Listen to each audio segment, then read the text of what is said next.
സേനയിലേക്ക് കൂടുതൽ വനിതകളെ റിക്രൂട്ട് ചെയ്യാനും സേനയിൽ അവർക്ക് കൂടുതൽ അവസരങ്ങൾ നൽകാനുമുള്ള നടപടികളാണ് സംസ്ഥാന സർക്കാർ സ്വീകരിച്ചു വരുന്നതെന്ന് മുഖ്യമന്ത്രി പിണറായി വിജയൻ. തൃശൂർ രാമവർമ്മപുരത്തെ കേരള പോലീസ് അക്കാദമിയിൽ പരിശീലനം പൂർത്തിയാക്കിയ 144 വനിതാ പോലീസ് കോൺസ്റ്റബിൾമാരുടെ പാസിംഗ് ഔട്ട് പരേഡിൽ സല്യൂട്ട് സ്വീകരിച്ച ശേഷം സംസാരിക്കുകയായിരുന്നു മുഖ്യമന്ത്രി. സ്ത്രീകൾക്കും കുട്ടികൾക്കുമെതിരെയുള്ള അതിക്രമങ്ങൾ തടയുകയെന്നത് സർക്കാരിന് ഏറ്റവും പ്രാധാന്യമുള്ളതാണ്. ഈ ഉദ്ദേശത്തോടെയാണ് ഒന്നാം പിണറായി വിജയൻ സർക്കാരിന്റെ കാലം മുതൽ കൂടുതൽ വനിതകളെ സേനയിലേക്ക് റിക്രൂട്ട് ചെയ്തതും 2017 വനിതാ സായുധ ബറ്റാലിയന് രൂപം നൽകിയതും. അതിന്റെ ഭാഗമായുള്ള റിക്രൂട്ട്മെന്റിൽപ്പെട്ടതാണ് ഇപ്പോൾ പരിശീലനം പൂർത്തിയാക്കിയ ബാച്ചും. ആധുനിക കാലത്ത് സമൂഹത്തിന്റെ എല്ലാ മേഖലകളിലും ഇടപെടുന്നവരാണ് പോലീസുകാരെന്നും സേനാംഗങ്ങളെ ഇതിന് പ്രാപ്തരാക്കുന്നതിൽ 9 മാസത്തെ പരിശീലനത്തിന് വലിയ പ്രാധാന്യമുള്ളതെന്നും മുഖ്യമന്ത്രി പറഞ്ഞു.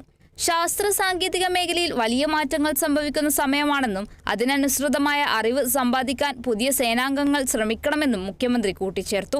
പോലീസ് സേന ഇന്നത്തെ കാലത്ത് മനുഷ്യരുടെ എല്ലാ പ്രശ്നങ്ങളിലും ഇടപെട്ട് സഹായിക്കുന്ന ഒരു സേനയാണ്. ദുരന്തമുഖത്ത് ദുരന്തത്തിനിരയായവരുടെ ഏറ്റവും വലിയ സഹായിയായി മാറാൻ കേരള പോലീസിന് കഴിഞ്ഞിട്ടുണ്ട്. അതിൻ്റെ ഭാഗമായി നല്ല തരത്തിലുള്ള പരിശീലനം ലഭിച്ചിട്ടുണ്ട്. നിങ്ങൾക്ക് സമൂഹം പ്രതീക്ഷിക്കുന്ന തരത്തിൽ സേവനകാലത്ത് വിജയം കൈവരിക്കാനാവട്ടെ എന്ന് ആശംസിക്കുന്നു. തിരുവനന്തപുരം വെള്ളായണി സ്വദേശിനി PK ഗീതു ആയിരുന്നു പരേഡ് കമാൻഡർ. തിരുവനന്തപുരം വട്ടിയൂർക്കാവ് സ്വദേശിനി UV അനൂജ പരേഡിന്റെ സെക്കൻഡ് ഇൻ കമാൻഡറായി.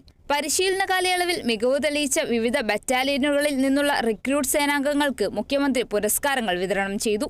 സേനാംഗങ്ങളിൽ ബിരുദാനന്തര ബിരുദധാരിയായ 40 പേരും ബിസിനസ് അഡ്മിനിസ്ട്രേഷനിൽ ബിരുദാനന്തര ബിരുദമുള്ള 2 പേരുമുണ്ട്.